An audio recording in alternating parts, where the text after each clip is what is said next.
Wings of Fire, the Dragonet Prophecy, Book 1, Chapter 4. Clay had never believed the legends about Nightwings, secreted dragons who could read minds, a hidden kingdom that no one could find, a mystery queen, the power to see the future, the way they appeared from darkness to deliver prophecies that shaped the world. It all sounded like fairy tales, about as likely as a world ruled by scavengers instead of dragons. Besides, Clay knew Starflight, and Starflight was many things. Annoying, long-minded, smart, too serious. But he had no magical powers and he was never, ever scary. But the next evening when a dragon, black as a bottom, this pit loomed out of the shadows of the entrance tunnel, Clay felt all the rumors about Nightwings come crashing into his head like a collapsing rock wall. Morosier was even bigger than Kestrel, 5 times and 5 times more terrifying.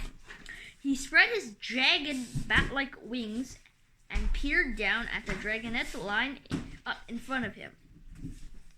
He had silver scales like stars on the underside of his wings, like Starflight did, but on him they seemed to glitter from a great distance and cast a cold glow. He looked like he could easily rip off each of their heads in one bite. He also looked like he already hated the 5 dragonets, which wasn't what Clay had expected at all. Why were they such a disappointment already? Maybe Morosier was reading their minds and knew how confused they were about the prophecy. Or maybe he was seeing the future and all of his visions were all of failure, failure, failure. Clay could feel Sunny trembling at his side. He felt the same way, petrified in place, as if his scales were being slowly peeled off one by one while the giant Nightwing inspected them. On his other side, Starflight was more still than Clay had ever seen him. Starflight always froze when he was frightened. It was as if he hoped that by not moving, he'd disappear from view and the danger would pass right by. Clay couldn't see Glory, but he knew when Morosier saw her. The huge black dragon stared down at the rainwing dragonet for a small eternity. His snout twitched with ripples of disgust. A forked black tongue slipped over his teeth. Clay wished his own wings were as vast as the cavern itself so he could hide his friends from Morosier. He wished his talons were as large or as huge as the stalagmites and as sharp as the rock shards. He wished he were big enough to be brave and brave enough to be big. He never wanted to be anything so much as he wanted to protect his friends from this tall, hissing, scornful, immensely dangerous dragon. He really, really hoped that Morosier wasn't reading his mind right then. Think about cows, think about cows, think about delicious fat cows. Morosier pivoted his head slowly to glare down at Kestrel. He lifted one long claw and pointed at Glory. "What is that?" he said, his voice loaded with enough venom to kill 20 dragons in mid-flight. Starflight took a step back, and Clay saw Glory. She was sitting on her haunches with her long tail curled over her talons. Trails of violet and gold chased each other through her scales. The only shades of flame around her feathery ears hinted that she was upset. She stared calmly back at Morosier.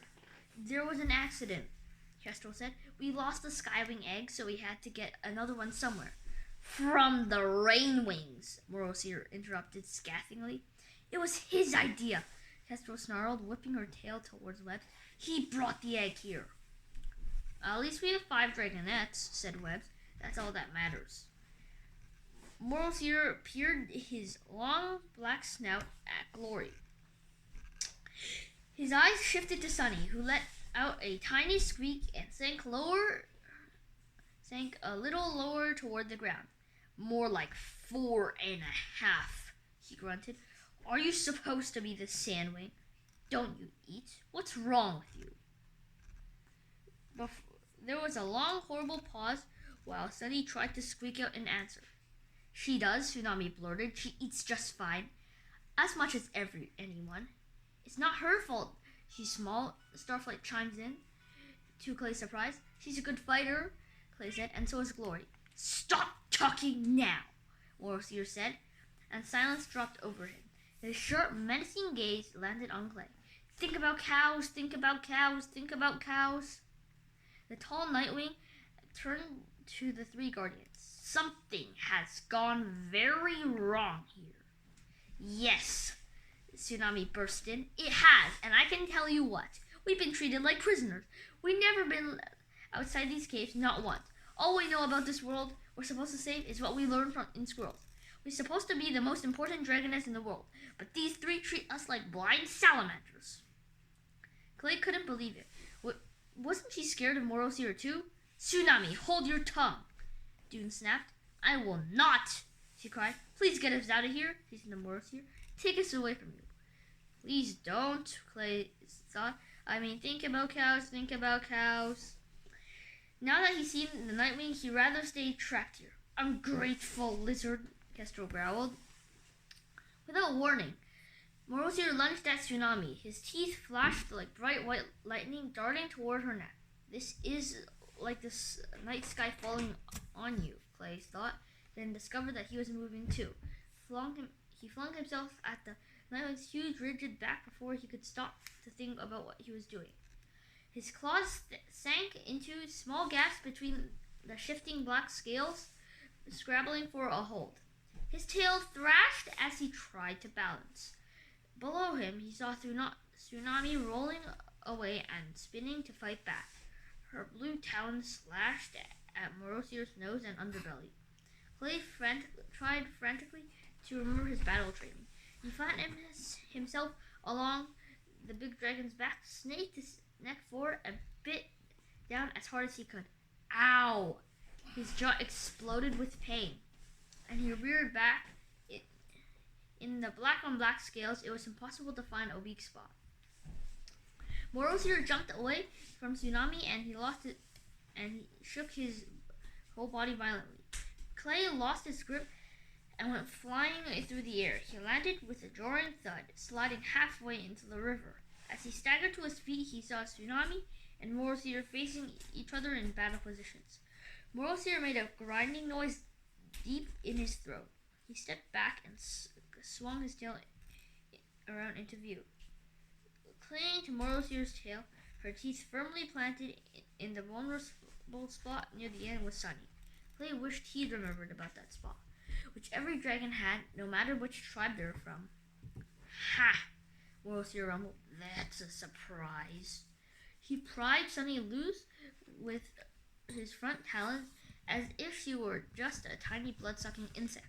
That one will do, Morosier pointing at Tsunami. None of the big dragons had moved as he attacked their charges. Neither had Glory. Neither had Starflight. Clay staggered up beside his Nightwing friend, who was doing an excellent intimidation of a Starflight. Starflight lowered his head and avoided Clay's eyes. That one will do, Morosier nodded at Clay. Kestrel snorted. The Nightwing had approved of him. Clay was confused. It wasn't as if Clay's attack had done any good. Even when Clay was defending his friend, apparently he couldn't get angry enough to drag out his inner monster. Couldn't Morosier hear everyone thinking about how Clay was going to let them down? This one, Morosier studied Sunny, from her harmless tail to her weirdly golden scales and moss green eyes. We'll have to see. We followed the prophecy, Dune insisted. She wasn't in a clutch of eggs. I found her alone, buried out in the desert. That's like the prophecy said. The Guardians never talked about where they got the dragonet's eggs. Sunny stared at Dune hopefully, but he fell silent under Morosier's dark eyes. As for you, Morosier said to Starflight, I assume you used your Nightwing powers to figure out I wasn't going to harm the Sea Wing. Perhaps you even had a vision of my visit today. No doubt you already know that I'm going to take you into the next cavern for a private conversation. Clay shuddered.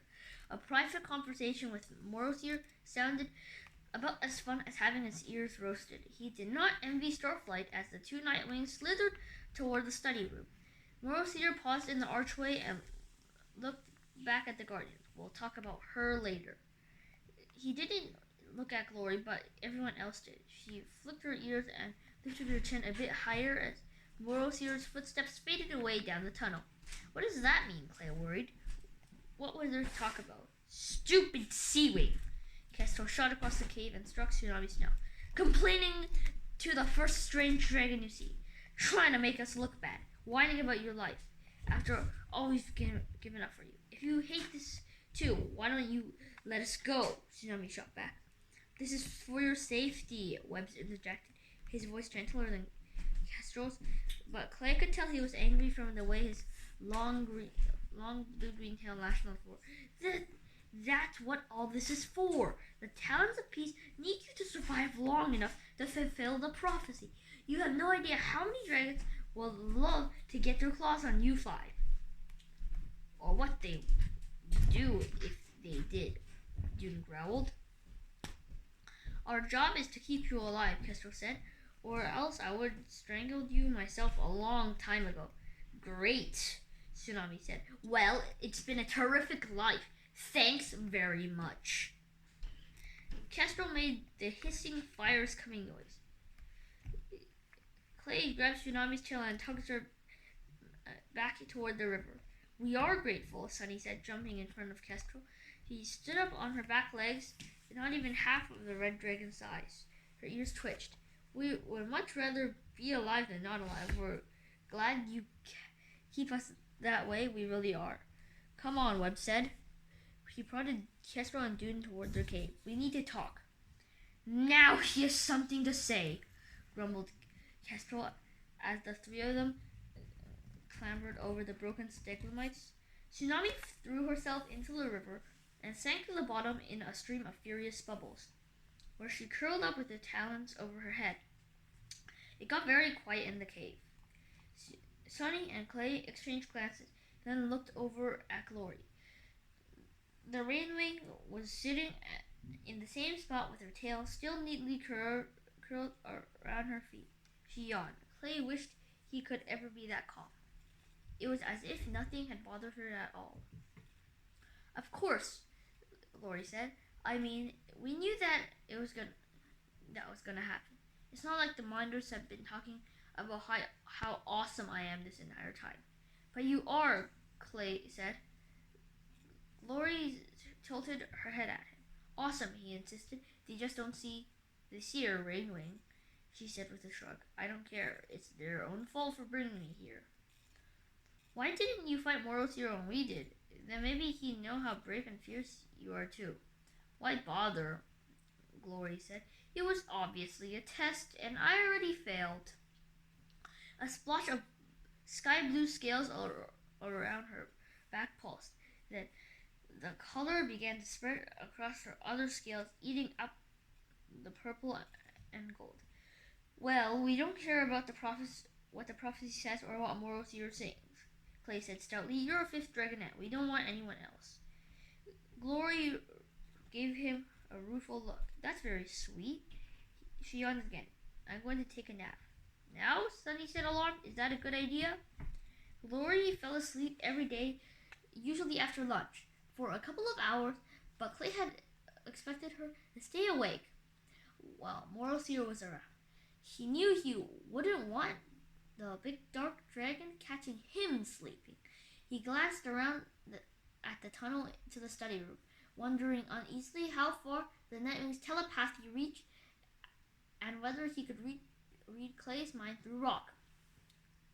I'm tired, Glory snapped, and they all think I'm lazy anyway. Nothing I can do to change that. Clay knew Glory wasn't lazy. She worked harder than anyone in battle training and learning the dragon's war history, even though none of the big dragons ever noticed. She just had to nap in the middle of the day, probably for some Rainwing reason, although it didn't seem to help. Glory was just as prickly and tired after napping as she was before. Wake me up if something exciting happens. Make sure it's exciting, not Sunny exciting. She gave Sunny a friendly nudge with her snout, and the sandwing squeaked in protest. I don't think everything is exciting. Sunny flapped her wings. But you guys don't think enough things are exciting. Think of it this way, Glory said. Time to leave the caves and fulfill the prophecy. Exciting. You caught another weird-looking white crab in the river. Not exciting. Got it? She poked Sunny again, uncurled her tail, now fully blue, and slipped inside her sleeping cave. Sunny blinked at Clay. I know, he said. That last crab was really weird-looking. It was, wasn't it? She said. I wouldn't have minded if you woken me up to see it, Clay added kindly. Well, good, I know. That's why you got to eat half of it instead of anyone else. She headed for her favorite stalagmite and started to climb it, hooking her claws in the holes that dotted the bulbous shape. Clay clambered up the rocks beside her. Hey, Sunny, he said, what do you think about running away? She paused and looked at him with shocked green eyes. You mean leaving the caves without our guardians? Oh, no, we couldn't. We have to do what the prophecy says. Do we? He asked. I mean, we do, he said with as quickly as she nearly lost her grip on the stalagmite in surprise. But what if the Talons don't understand the prophecy better than we do? Maybe we need to get out and stop the world in our own way. Sunny settled on top of the stalagmite and coiled her tail around it, balancing on her back legs. She reached up toward the stalactites poking sharply from the top of the cave. I don't think that's a good idea, Clay. If we just follow the prophecy, everything will be all right. Her claws batted at the tip of the lowest stalactite, but she was still too small to reach it. She sat back down with a frustrated sigh. Clay glanced at the soft blue glow coming from Glory's cave. Follow the prophecy. But he couldn't help thinking that a real prophecy would have included Glory. What if the prophecy was wrong?